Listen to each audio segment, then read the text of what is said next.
Rocky on his first ball. Followed only by Sassy. Another ball from Rocky. And for last ball. And Rocky wins! What can you say about the trainer G? You guys lose this time.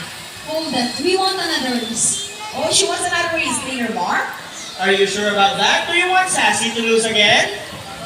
Well, this time I guarantee you that Sassy will win. So, what race do you have in mind?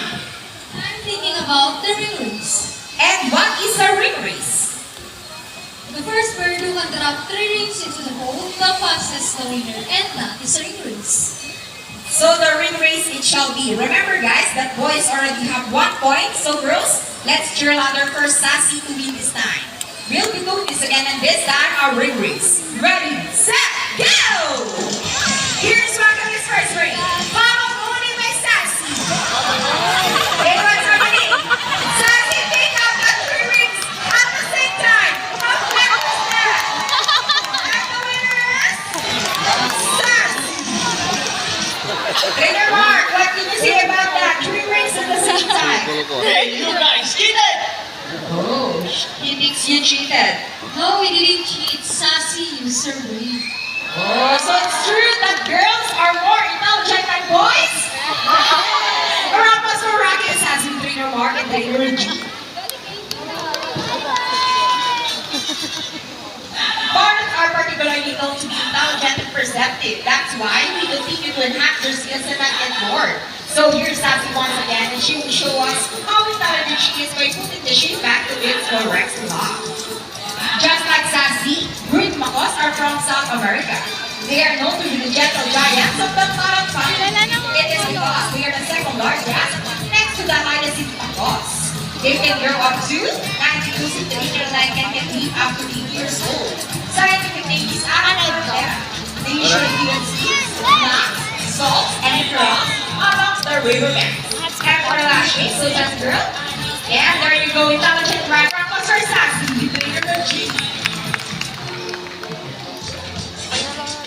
Now guys, who loves math? Everyone here knows addition, right? Well, this next part of the program will be most people baffle the race, even as trainers. Do you think birds can do math?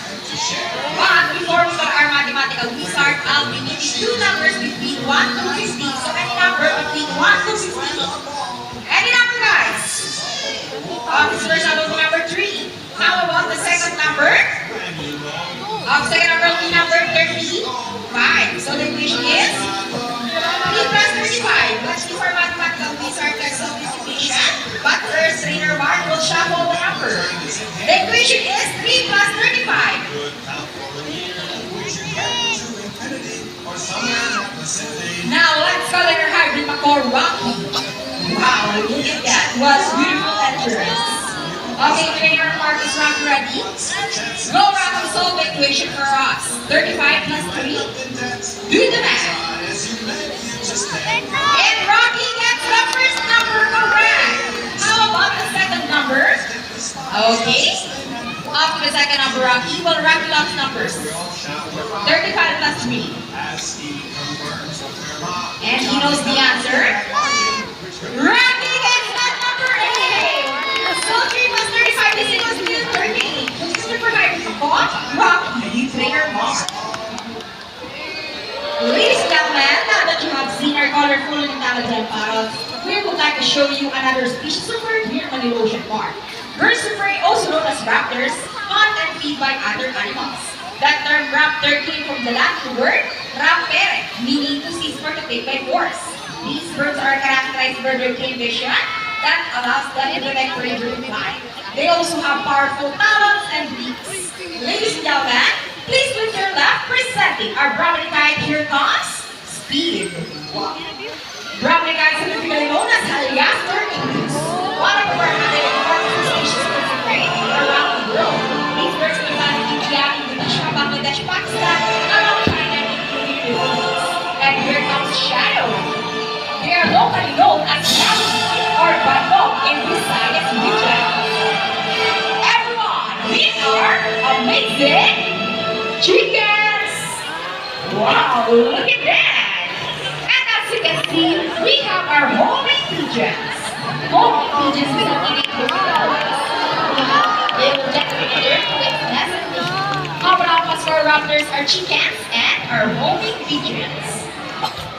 Use, reuse, and recycle. So once again, ladies and gentlemen, we hope you all enjoy the show. Because remember, this is the only home we have got. Now I'd like to present the personal trainers that made the show possible. Trainer Jean with Sassy. Trainer Vince with Rocky. Trainer Jamie with Buddy. Trainer Jarek with Steve. Trainer Mikey with Shadow. And once again, I'm Trainer AJ. Thank you and goodbye. By the way, guys, please remain in your seat because we still have a sea lion show. Thank you.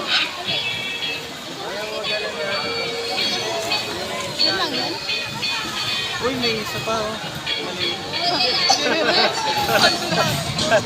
Extra.